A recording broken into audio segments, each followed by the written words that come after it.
18 horas. Notícias de Manaus, Amazonas, Brasil e do mundo. Agora na Mix. Legal, agora 6 horas e 1 minuto em Manaus. Muito boa noite para você em 100,7. Você aí sempre na sintonia certa. Boa noite, equipe, 18 horas. Boa noite, Rádio Mix. Boa noite, Karime Leão. Muito boa noite, Carlão. E boa noite também para você sintonizado aqui em 100,7. Obrigada pela sua companhia. Estamos juntos a partir de agora até às 7 da noite aqui no 18 horas. Mix. Legal, e aquele toque especial, hein? A sua participação pelo nosso WhatsApp, que é o 994-7592. É 994-88-7592. Anote aí, participe do programa 18 horas, Karime Leão. Exatamente. A sua participação é sempre muito importante pra gente fazer aqui, pra gente saber o que você pensa a respeito dos assuntos que a gente aborda aqui no 18 horas. Então, participa, aproveita o telefone, manda um áudio. Ontem a gente recebeu um áudio muito bacana, legal, né, Carlão? Sim. Manda um áudio, valeu, viu? É 994887592. Mix. Começando 18 horas de hoje com os destaques do dia. No Amazonas, 2 mortes sendo investigadas com a suspeita de dengue. Amazonas também é um dos estados com aumento de números de novos casos de Covid-19 no Brasil. Fundo Amazônia recebeu apenas 19% do que foi anunciado. Crianças seguem à espera de uma transferência para começar tratamento da Fundação Secom. Legal, esses e outros assuntos, os destaques desta sexta-feira, 2 de fevereiro de 2024. Você confere a partir de agora. Vamos juntos até às 7 da noite aqui no Melhor Mix do Brasil em mais uma edição do 18 horas. Mix. Olha, o Amazonas tem 2 mortes sendo investigadas sob suspeita de dengue. Os casos ocorreram nos municípios de Lábrea e Coari em janeiro deste ano, Karime. Agora, né, Carlão, nesse mês, isso é resultado aí do aumento do número de casos nos últimos meses. Segundo o boletim epidemiológico da Fundação de Vigilância em Saúde, nos primeiros 25 dias deste ano, o Amazonas registrou, gente, 3.939 casos da doença. Esse número é 38% maior do que o registrado em todo o mês de janeiro do ano passado. Sim, o detalhe é que essas mortes aí suspeitas por dengue até então não tinham sido divulgadas pelo governo do Amazonas. Só chegou a público após serem publicadas no painel de monitoramento do Ministério da Saúde.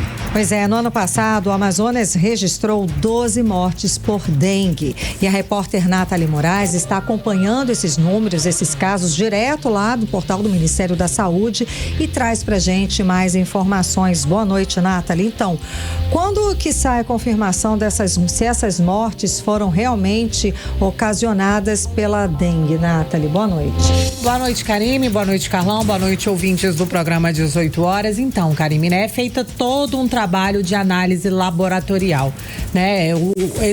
Os corpos, né, eles passam por novos exames, né? É feita toda uma análise que dura de 7 a 14 dias.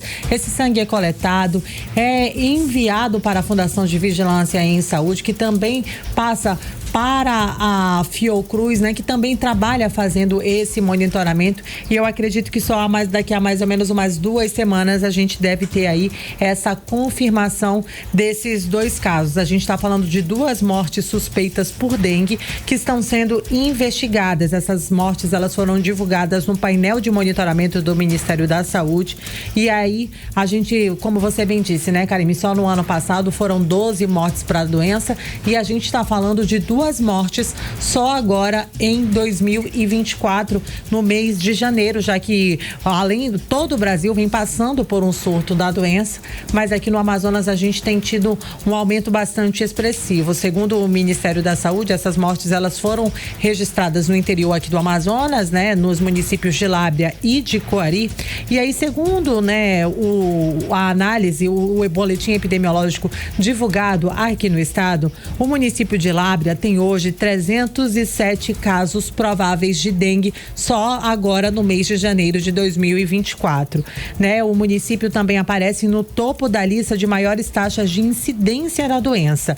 Já Coari, né, segundo o Ministério da Saúde, são 149 casos que estão em investigação, são números bem altos, né, Karime? Se a gente for comparar aí com o ano passado. No dia 25 de janeiro, vale a gente reforçar que o Ministério da Saúde, né, anunciou aí a liberação da vacina da Qdenga, né, a vacina de prevenção à dengue, que deve chegar aqui no Amazonas a partir agora da segunda semana, da próxima semana. Então a gente realmente vai torcer para que essa vacina chegue, mas vale a gente reforçar também que inicialmente essa vacina só deve ser aplicada aí na faixa etária de 10 a 14 anos, que é o grupo prioritário, né, nesse momento preconizado aí pelo Ministério da Saúde. Só nos 25 primeiros dias desse ano, em todo o Amazonas, foram registrados 3.934 casos da doença.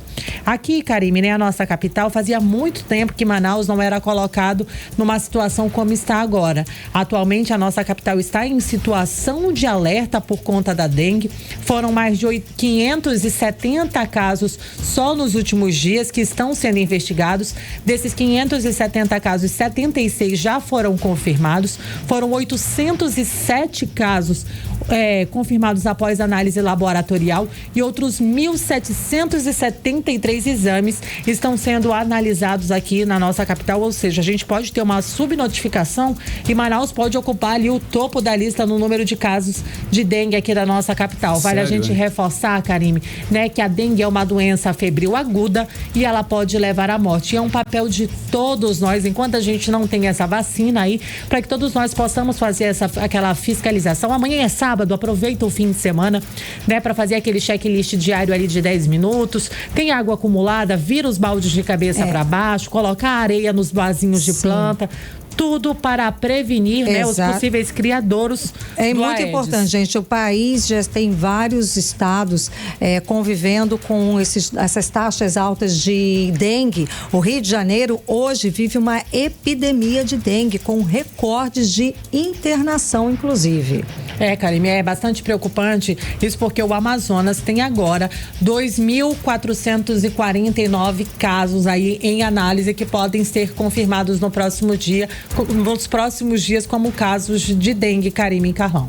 Obrigada, Nathalie Moraes, pelas informações. Lembrando, né, qualquer sintoma que a pessoa sinta, dor no corpo, febre, dor de cabeça, algumas pintinhas, procure logo no corpo, procure logo uma unidade de saúde para verificar se é dengue ou não e receber aí todas as atenções, o medicamento, o diagnóstico correto. E não esqueça de dar aquela geral no seu quintal. Importantíssimo. Né? Agora 6:09, você no melhor Mix do Brasil. 18 horas.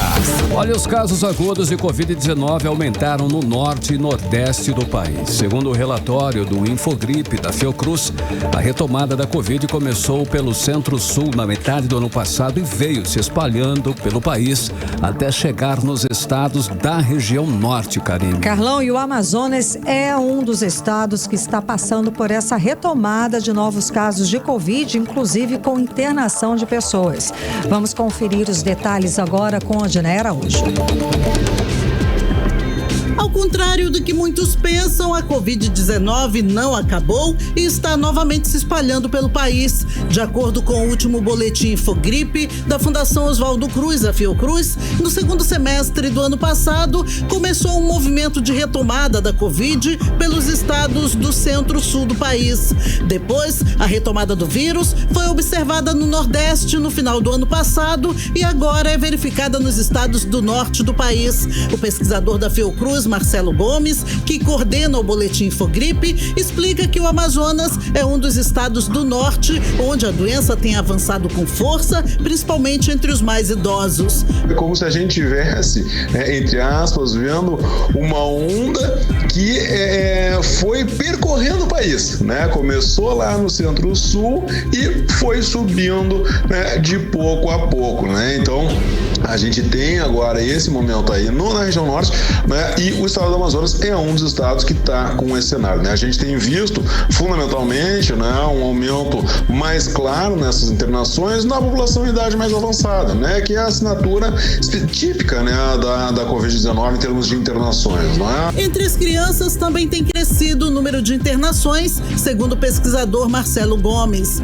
Quando tem aumento da Covid-19, as crianças ali até 2 anos de idade, aproximadamente, também tem sofrido um impacto importante, né, junto com a população de idade mais avançada, mas nesse primeiro momento, né, o início desse ciclo de aumento, né, a gente tem visto fundamentalmente na população de idade, né, acima de 65 anos, acima de 50, por aí, tá? Mas as crianças pequenas, né, tendem a acompanhar também esse movimento nas próximas semanas.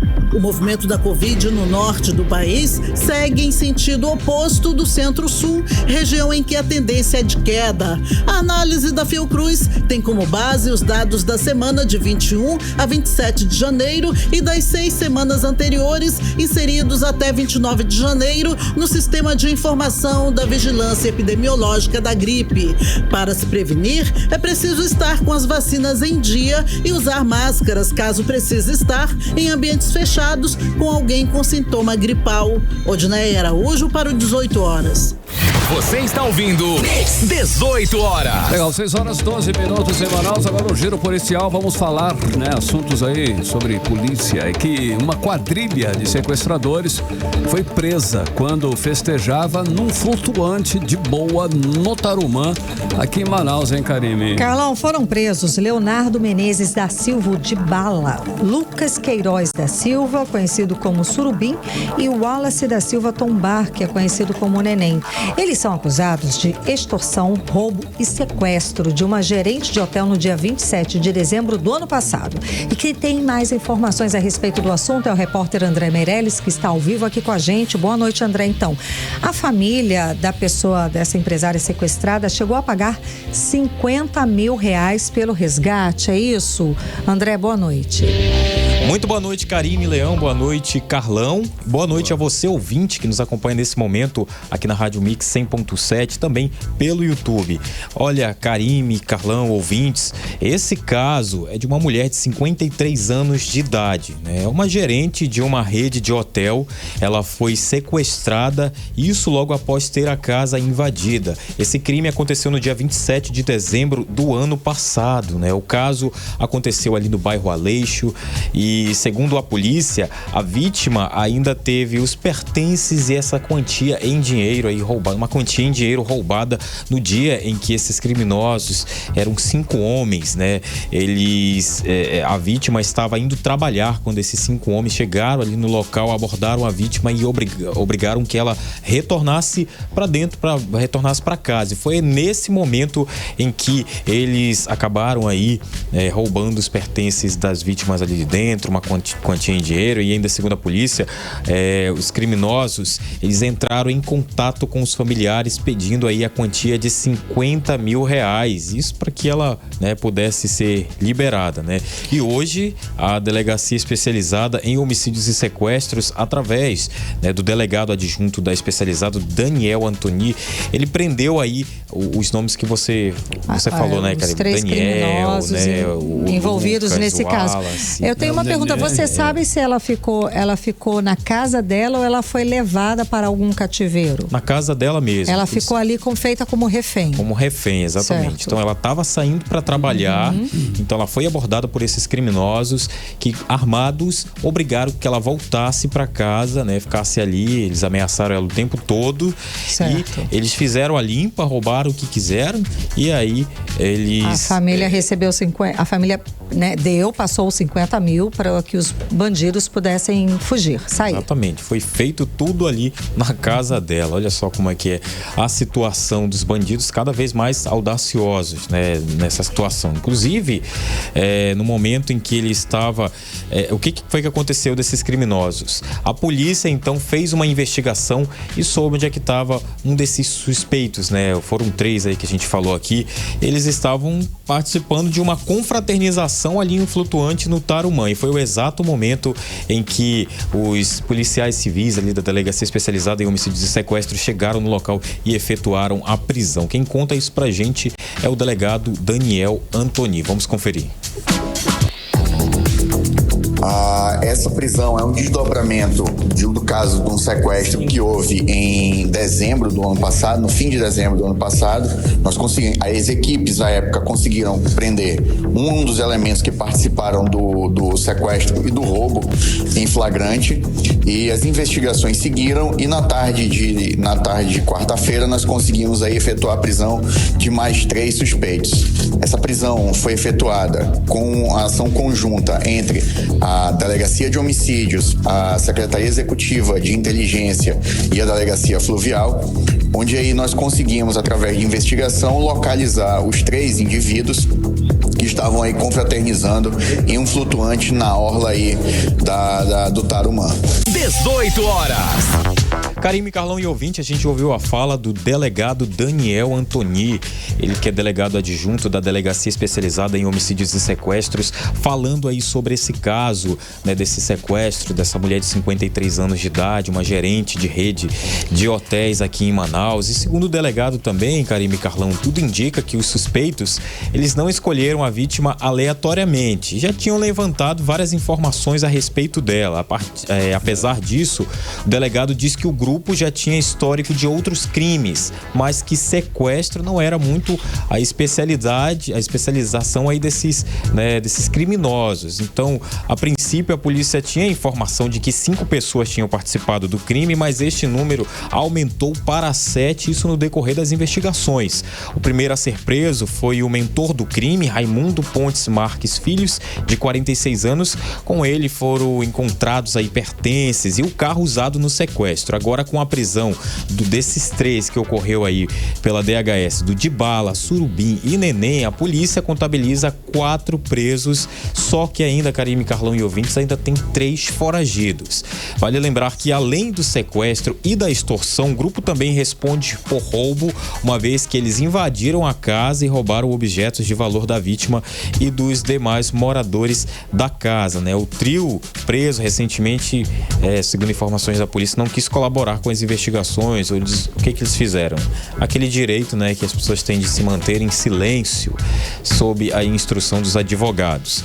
O delegado Daniel, porém, afirma que, mesmo sem os depoimentos, as provas das participações deles são robustas e suficientes para mantê-los aí presos. Então, segue também, Karime, Carlão, nessa investigação. Então, só para resumir aqui, o total aí foram 7 pessoas envolvidas nesse crime, né, nesse sequestro, nessa extorsão dessa mulher, gerente de hotéis de 53 anos de idade. Então, o total que contabiliza são 7 pessoas, sendo que 4 já foram presas e 3 estão foragidas. Karime, Carlão. Obrigada pelas informações, André Meirelles. Ou seja, né, Carlão, foi um sequestro, um crime gravíssimo que acontece em nos estados, tipo Rio de Janeiro. A gente está acostumado a ouvir de casos desses, de situações de sequestro, lugares onde as facções criminosas ligadas ao tráfico de drogas, elas conseguem, elas fazem muito cometem muito esse tipo de crime, o crime de sequestro.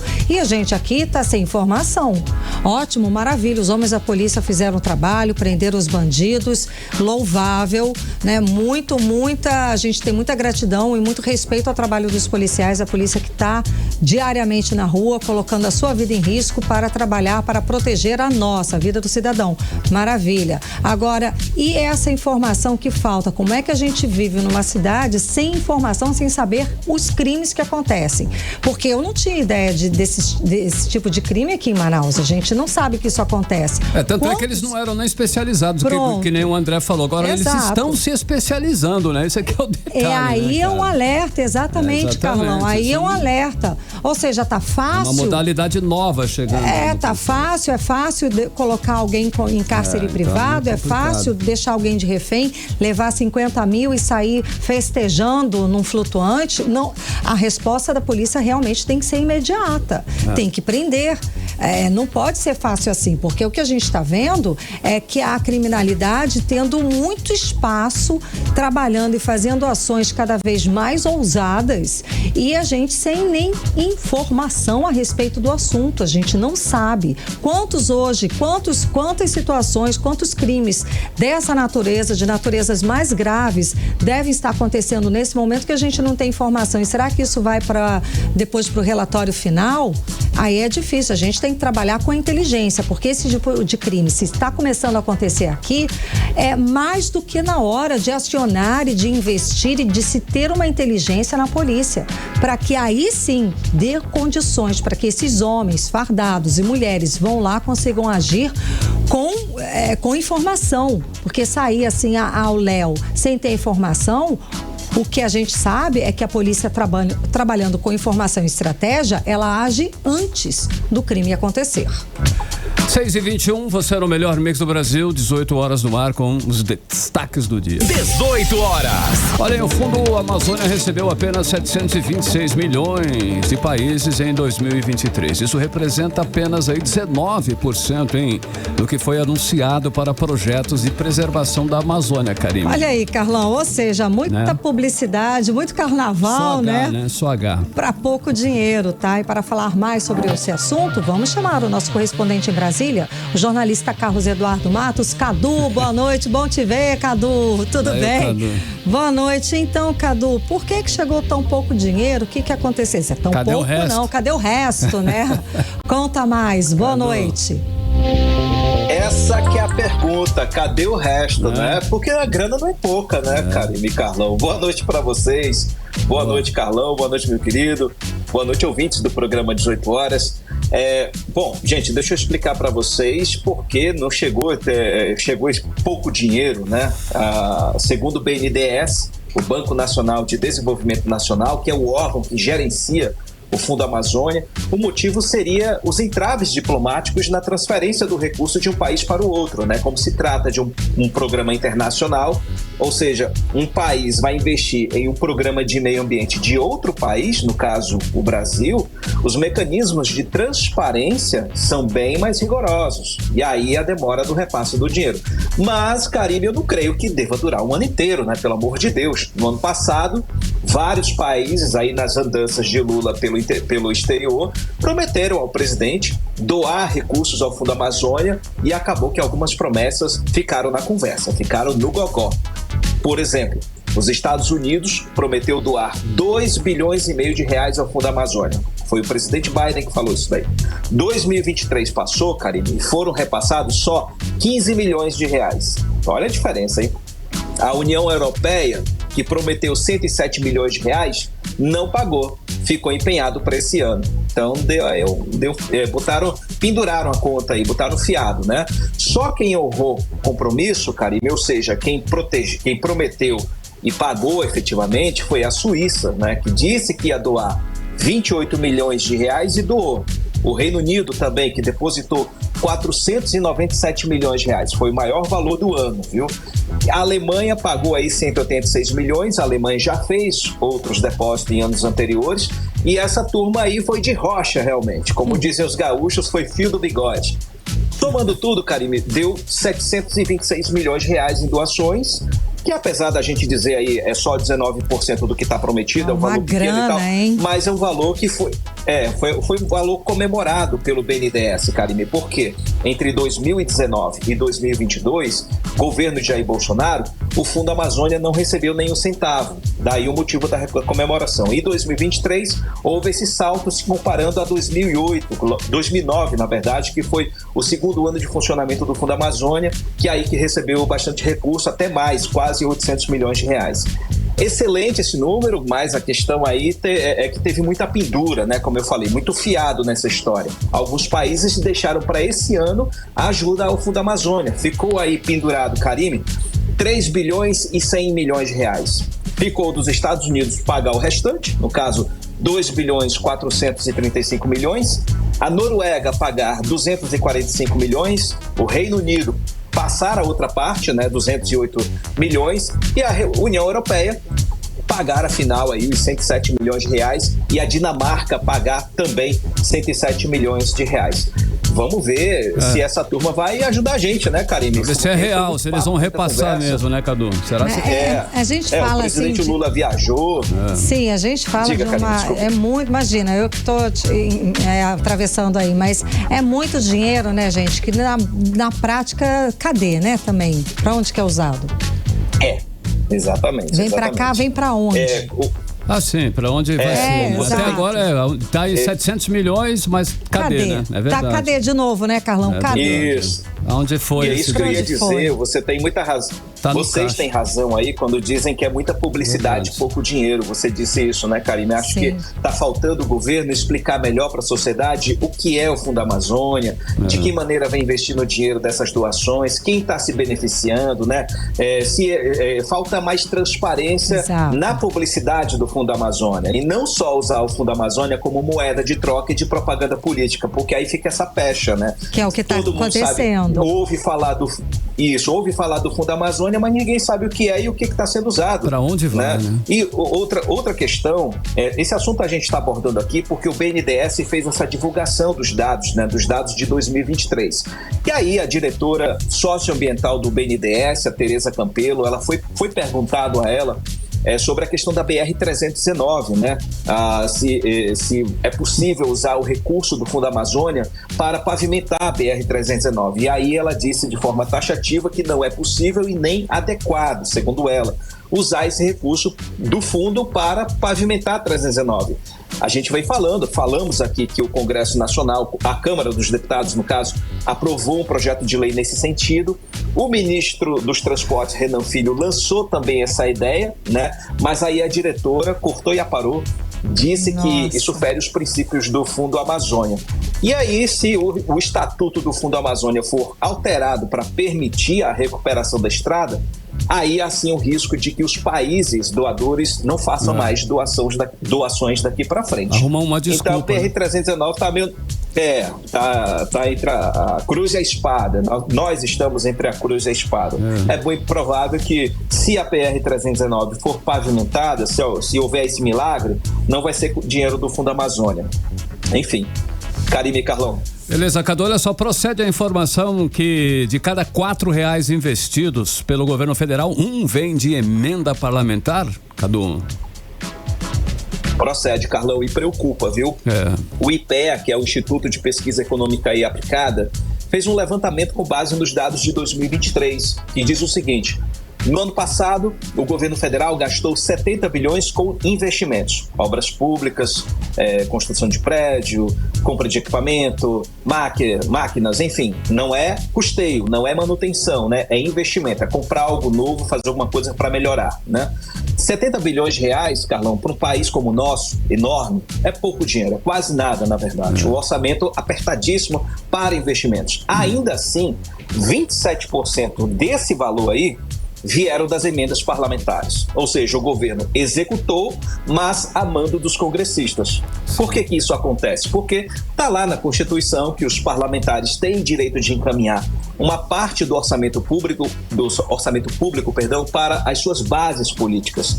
É uma forma de ele apresentar resultados também, dele ser prestigiado na sua base política. Só que, com o passar dos anos e com as disputas políticas, o Congresso vem aprovando leis que permitem uma participação maior no orçamento. Por isso que o resultado da pesquisa é esse. De cada R$4 investidos pelo governo federal, R$1 foi indicado pelo Congresso Nacional. É um resultado bom? Não. Não significa que há harmonia de poderes, não. Desde a redemocratização, Carlão, o orçamento público fica no meio da briga entre Congresso e governo. E mais ainda nesse momento de polarização política. O Congresso pede mais, dando como entrega e governabilidade para o governo, para que o governo possa... E aí o governo fica refém, passa a mandar menos na gestão do poder público. Queda de braço. E é uma situação que deve piorar nos próximos anos. Karine e Carlão. Cadu, obrigada pelas informações. Cadu, boa noite. Sextou. Sextou, Cadu. Até segunda. Sextou, galera. Só segunda. Pelo menos tá tranquilo, né? Vamos encerrar com tranquilidade. Sem Um abraço, dúvida. galera. Obrigada. Tchau, De boa, Cadu. Agora 6... Valeu. 6h30, você no melhor mix do Brasil. 18 horas. Olha só, o carnaval já começou em Manaus e começou ontem com o desfile das escolas de samba do grupo de acesso B. Hoje, sexta-feira, a festa continua. É a vez do grupo de acesso A. E no sábado, né, o grande dia aí, a vez do grupo especial, né, adentrar, invadir, aproveitar, desfilar, curtir, né, a passarela do Sambódromo, que é a grande festa mesmo, vai ser sábado, né, Karine? É exato, Carlão. Desfilam no sábado Unidos da Alvorada, Andanças de Cigano, Vila da Barra, Reino Unido da Liberdade, Mocidade Independente de Aparecida, a Grande Família, Vitória Régia e encerra a noite com Dragões do Império. Este ano, o desfile das escolas foi antecipado para tentar atrair mais público e patrocínio. 6h31, você no melhor mix do Brasil. 18 horas. Olha só, hein? Hoje de manhã, a Prefeitura apresentou as operações especiais de trânsito e transporte para os desfiles das escolas de samba do Grupo Especial. Mais de 200 servidores vão trabalhar na fiscalização, controle e ordenamento de veículos no evento deste sábado. E o repórter André Meirelles acompanhou o anúncio e traz pra gente os detalhes. As interdições iniciam a partir das 7 da manhã deste sábado, com o fechamento da Avenida do Samba, entre as avenidas Pedro Teixeira e Lores Cordovil. Segundo o vice-presidente do Instituto Municipal de Mobilidade Urbana, Edson Leda, outras vias também serão interditadas. Desvios serão feitos na Pedro Teixeira, na altura da Belmiro Vianês, fazendo desvio do trânsito já lá na Francisco Orellana, próximo ao Hospital Tropical, e também na Pedro Teixeira com Djalma Batista. Será interditado às 20 horas. Então, assim, quem quiser acessar Constantino Nery ou a Pedro Teixeira a partir das 20 horas de quem vem da Djalma Batista não vai ser possível. Teremos também algumas interdições aqui na Lores Cordovil, da Constantino Nery até o SPA da Alvorada, para poder dar essa mobilidade para os veículos, para os carros alegóricos estarem transitando e fazendo aí também as suas movimentações. Todas as vias interditadas estarão devidamente sinalizadas e com placas indicativas para facilitar o deslocamento dos veículos e evitar congestionamento. Em relação ao transporte coletivo, as linhas de ônibus irão operar neste sábado com frota reforçada dos coletivos que atendem às imediações do Sambódromo, como explica Edson Leda. Então, os ônibus estarão operando normalmente com a linha reforçada até a meia-noite, com a sua última linha passando até 1 hora, e depois disso aí o brincante vai ter que encontrar o seu meio de retornar, porque ano passado nós fizemos o reforço da frota, trouxemos e assim, os brincantes não pegaram o coletivo, então o custo para essa operação é muito alto. Então, por conta dessa redução dos custos, a gente não vai colocar essas linhas, porém, até 1 da manhã as linhas estarão reforçadas para a população poder chegar e voltar também para os seus lares. A operação de trânsito também vai se estender às bandas e blocos de carnaval de rua. O Instituto estima a atuação de mais de 200 servidores para atuar na fiscalização, controle e ordenamento de veículos e pedestres para garantir a segurança e fluidez das vias. André Meirelles para o 18 horas. Você está ouvindo 18 horas. Agora 6h34, você no melhor mix do Brasil. Vamos agora conferir aí algumas, dos pontos principais em Manaus, algumas vias importantes aí. Trânsito agora com Karine Leão. Trânsito. Vamos lá, Carlão. E segundo as câmeras de monitoramento do Centro de Cooperação da cidade, está o seguinte: o trânsito com boa fluidez na Rua Manicoré, com a Avenida Carvalho Leal, na Cachoeirinha, em frente ao T2. E na Avenida Constantino Nery, com a Rua Leonardo Malcher, próximo ao T1, trânsito moderado. Já no Complexo Viário de Flores, no sentido centro-bairro, e na Avenida Torquato Tapajós, próximo ao Clube Municipal, embora ambas com grande fluxo de veículos, o trânsito segue sem retenção. manutenções. Legal, 6h35, continue em 100,7, 18 horas no ar com os destaques do dia. Daqui a pouquinho você confere. Polo Industrial registra queda de 1,64% no faturamento de 2023 em comparação com o ano de 2022. Nosso assunto é instante já no 18 horas. 18 horas. E agora é tempo e temperatura, é previsão do tempo e hoje é sexta, né? Previsão do tempo então para sábado e domingo, final de semana é com você, Karime. Previsão do tempo. Segundo informações do Climatempo para este sábado, a previsão é de tempo com sol, tá, gente? Mas sempre vai chover, não tem jeito, né? Eu tô lembrando do desfile das escolas, mas a previsão é que tenha chuva rápida, tanto durante o dia quanto durante a noite. A mínima prevista é de 24 graus, a máxima não deve passar dos 31 graus. As chances de chuva são de 90% e a umidade relativa do ar fica entre 69% e 97%. Já no domingo, também 90% de chances de chuva, sol com algumas nuvens e deve chover rápido durante o dia e a noite. Mínima prevista de 25 e máxima não deve passar dos 30 graus. Tá preparada para chuva sábado, Karime? Muito, com muita alegria, não tem jeito. Muito confete serpentina, não vai ter chuva que vai atrapalhar o meu samba. 6h36, você no melhor mix do Brasil.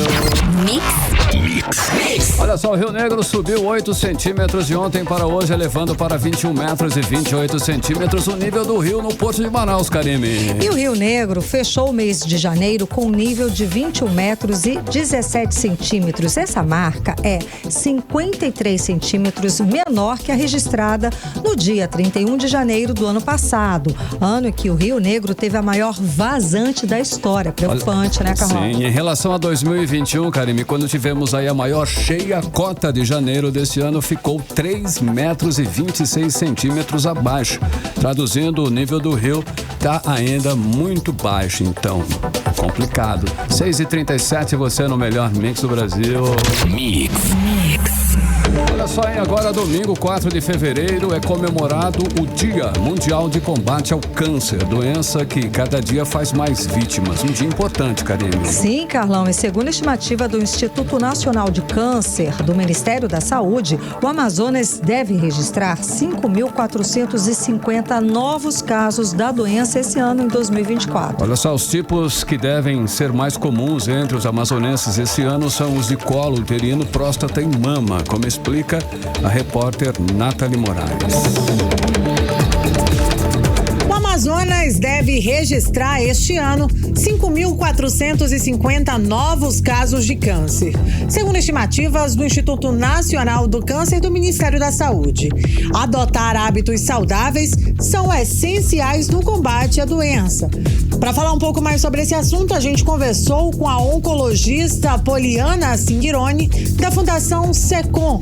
Neste domingo, dia 4 de fevereiro, é o Dia Mundial do Câncer. Esse dia foi criado para conscientizar a população sobre a prevenção e combate à doença, como explica a especialista. Anualmente, milhões de pessoas morrem no mundo por causa de câncer. Só que desses milhões de pessoas, algumas dessas milhões, estima-se que 1,5 milhão de pessoas morram de forma precoce por causas evitáveis. Uma das causas evitáveis são os cânceres que a gente consegue evitar. Os cânceres geralmente eles são causados por exposições, por estilo de vida, por mutações genéticas que acontecem nas células por causa do nosso estilo de vida. Então, se a gente conseguir fazer algumas pequenas mudanças no nosso dia a dia, como praticar atividade física, evitar bebida alcoólica, evitar o máximo tabaco, vacinar as crianças e adolescentes para HPV, para evitar câncer de colo uterino, câncer de pênis, câncer de ânus, vacinar para hepatite B.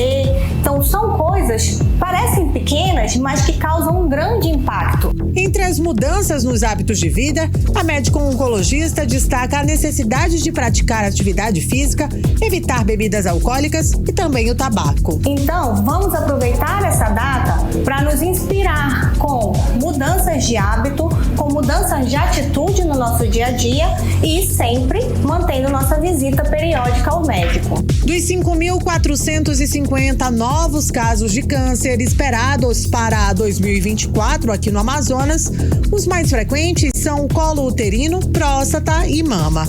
A ida ao médico regularmente é uma ação importante para a população, já que a realização de exames permite que o câncer seja diagnosticado ainda no início, aumentando assim as chances de cura e de tratamentos menos agressivos. Nathalie Moraes para o 18 horas. Você está ouvindo 18 horas. Olha, essa estimativa de novos casos de câncer aqui no Amazonas é um número realmente muito preocupante. Isso porque em Manaus os pacientes não estão conseguindo ter tratamento adequado no sistema de saúde pública, hein, Karine? Exatamente, Carlão. E fica a pergunta, onde é que todos esses pacientes vão conseguir fazer tratamentos? A repórter Nathalie Moraes continua com a gente aqui ao vivo e ela está acompanhando a situação lá na Fundação Secom. Boa noite, Nathalie. Então, a Fundação Secom segue sem insumos, não é? E as crianças que a gente tem acompanhado na fila de espera, que estão internadas no Joãozinho, esperando começar o tratamento lá na Fundação. Como é que está essa situação? Conta pra gente. Boa noite, Karine. Boa noite, Carlão. Boa noite, ouvintes do programa 18 horas. Esse é um problema muito sério, Karine, que a nossa equipe vem acompanhando desde o dia 4 de janeiro deste ano. Né? A gente recebeu aí inicialmente a informação sobre a morte de uma criança no dia 31 de dezembro, que aguardava pela transferência, uma criança com um diagnóstico de câncer, um tumor na região da cabeça e pescoço, que aguardava aí pela transferência para a Fundação Secom. Essa transferência não veio e aí de lá para cá, Karine, a gente já contou 5 mortes de crianças que morreram nessa fila de espera, né? Aguardando aí um leito, aguardando por insumos, aguardando por cirurgia na Fundação Secom. Inicialmente, nós denunciamos a situação de 6 crianças que estavam internadas no Hospital e Pronto-Socorro Joãozinho e aguardavam a transferência para o Secom. Dessas crianças, a gente conseguiu mostrar aqui a transferência de 2 delas, né? E aí, Karime, infelizmente essa transferência veio de maneira tardia, sim, né? E aí, posteriormente, a gente anunciou a transferência, anunciou os procedimentos. Uma delas não conseguiu fazer o procedimento, né? Ela morreu ali mesmo, antes de ter passado pelo procedimento cirúrgico, já que o nódulo já tinha se desenvolvido a um ponto que não deu mais tempo ali para... Ela ficou ali ainda lutando pela vida, aguardando pela chegada aí desses insumos. Esses insumos não chegaram e a pequena Ágata morreu. E aí, em seguida, a gente também noticiou a morte do pequeno Paulo Vitor, que era uma criança de 11 anos, que chegou a passar por um procedimento cirúrgico. E aí, Karime, hoje eu voltei a receber denúncias, né, de mães, de pais. A gente tem aí a informação agora de que pelo menos outras 4 crianças estariam internadas no Joãozinho, aguardando aí por essa transferência para a Fundação Secom. Mas quem me procurou hoje, Karime, para fazer essa denúncia foi a Luana Matos Silva. Ela é mãe do pequeno Benjamin Oliveira Campos, uma criança de 2 anos, né, que tem aí esse diagnóstico de câncer, né, que tem esse diagnóstico, tem um nódulo na cabeça e tá lutando para sobreviver, Karime. E aí, como ela teme, né, que aconteça com o pequeno Benjamin, o que já aconteceu com outras crianças, né, que nós mostramos aqui mesmo no programa 18 horas, ela tá pedindo socorro, ela realmente tá fazendo um apelo para que nós possamos mostrar o caso do pequeno Benjamin. A gente vai ouvir agora o áudio da Luana Matos Silva, ela que é mãe desse paciente. Vamos conferir. Eu entro em contato com o pessoal do Secom, vou atrás, mas não tenho retorno de nenhuma posição de quando vai chegar o material ou se tem o material, porque não tem o material, senão eles já tinham internado meu filho, já operado, porque eu já tenho todos os laudos, todos os exames e o meu filho só está aguardando essa cirurgia e até hoje não entraram em contato comigo para dar pelo menos uma solução. Se o estado do Amazonas não tem insumo para operar minha criança, eu quero que eles me deem condições para que eu vá para outro estado, que eu consiga operar meu filho. A doença, ela não espera, o tumor está na cabeça do meu filho e eu preciso da ajuda de vocês a denunciar o estado do Amazonas, porque não tem insumo para operar a minha criança. 18 horas. Karime e Carlão, a gente ouviu aí, né, a denúncia da Luana Matos Silva, né, ela que é mãe do pequeno Benjamin, aí de apenas 2 anos, que está tentando aí essa transferência para a Fundação SECOM, onde ele precisa passar por um procedimento cirúrgico para fazer a retirada desse nódulo. Karime, né, como bem disse aí a Luana, a doença não espera, né, e ela já viu várias crianças morrerem, e aí nessa fila, né, são mães, são famílias que estão desesperadas, pedindo socorro, como ela disse. Já que o Estado, né, não tem esses insumos, por que eles não liberam para o meu filho fazer o TFD, né? Não liberam para o meu filho fazer o tratamento fora de domicílio? Transferência para um outro estado é só dar uma canetada e libera essas crianças para que elas sejam tratadas com dignidade em outro estado, já que o Amazonas não consegue prestar essa assistência de saúde para o cidadão. Então, vai lá, coloca essa criança no avião, deixa ela viajar para um outro estado que tem responsabilidade com a saúde pública. Exatamente, Karime, né? Vale a gente reforçar que em menos de um mês a gente mostrou o primeiro caso no dia 4 de janeiro. Hoje é dia 2 de fevereiro e de lá para cá a gente já noticiou a morte de 5 crianças nessa fila de espera. Vai precisar a gente noticiar quantas mais crianças, né? A gente espera. A mãe do Benjamin, a Luana, ela estava bastante emocionada quando ela me procurou, porque ela realmente está fazendo um pedido de socorro, Karime, né? Ela é mãe de outras 2 crianças e ele é o caçula, uma criança de apenas 2 anos que está lutando pela vida, e a Luana fez um apelo pra gente. Vamos conferir.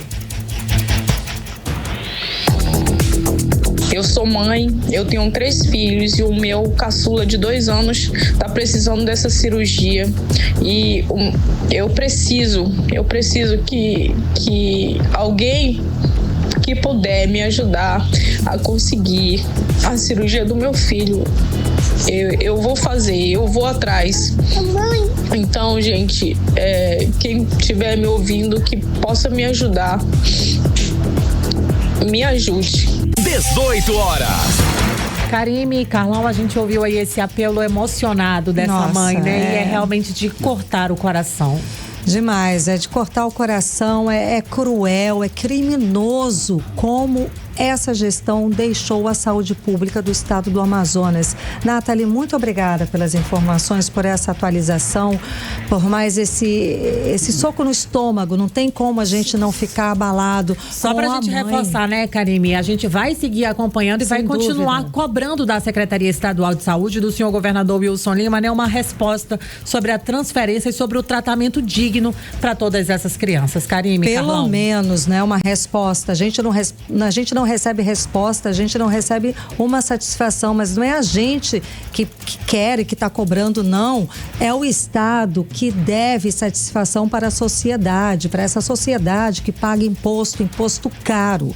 A gente quer saber cadê os 5 bilhões de reais que o governo do Estado jura de pé junto que gastou na saúde do Estado no ano passado. E como que a gente chega em 2024 e temos médicos sem receber salário, maqueiros sem receber, empresas terceirizadas de limpeza, de alimentação, e como que se chega a esse ponto de não ter como tratar o câncer dessas crianças? As crianças estão morrendo. Imagina a angústia, a tristeza, o desespero dessas famílias que estão esperando, como quem espera um milagre vindo do céu. Não tem condições, o senhor não tem competência, então deixa essas crianças serem tratadas em outro estado. O senhor não tem aí o poder da caneta? Não era isso tanto almejado, falado na época da campanha eleitoral? Então tá lá, use a caneta, libera essas crianças para que elas consigam sobreviver. Caso contrário, é uma assinatura, está assinando a morte de mais crianças aqui no estado do Amazonas. Para 6h49, você no melhor mix do Brasil. 18 horas. Olha, as empresas do Polo Industrial de Manaus faturaram 161 bilhões de reais no período de janeiro a novembro de 2023. Carlão, apresentou queda de 1,64% em relação ao mesmo período de 2022, quando faturou 164,70 bilhões de reais. E os dados são dos indicadores de desempenho do Polo Industrial. Vamos acompanhar mais detalhes agora com André Menezes.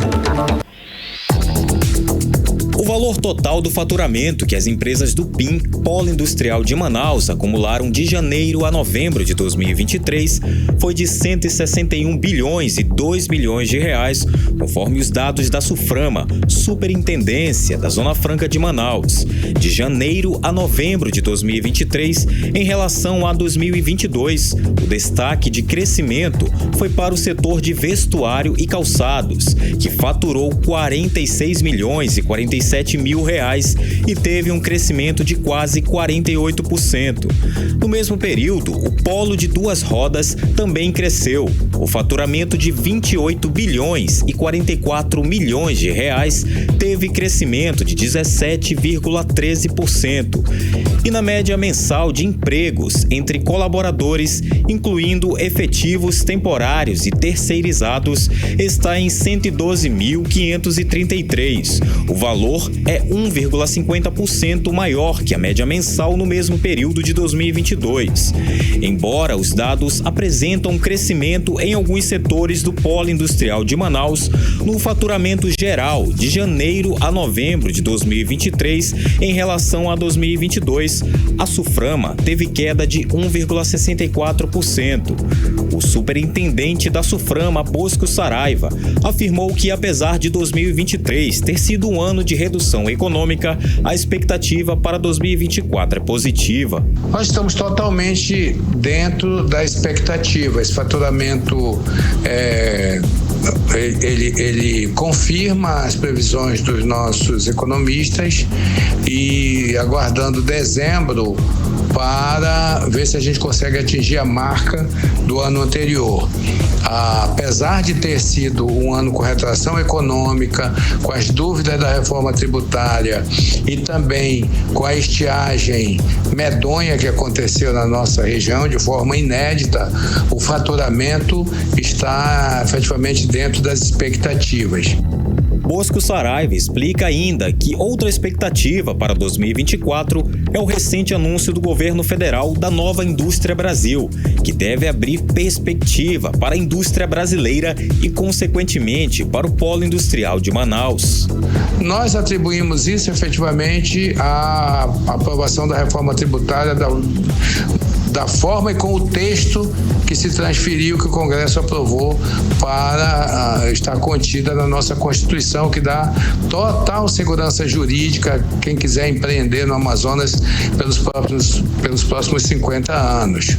Nós temos de pronto, já aprovados em projetos, mais de 5 mil empregos, resultado dos projetos industriais de implantação e de diversificação aprovado nas reuniões do Conselho de Administração da SUFRAMA do ano próximo passado.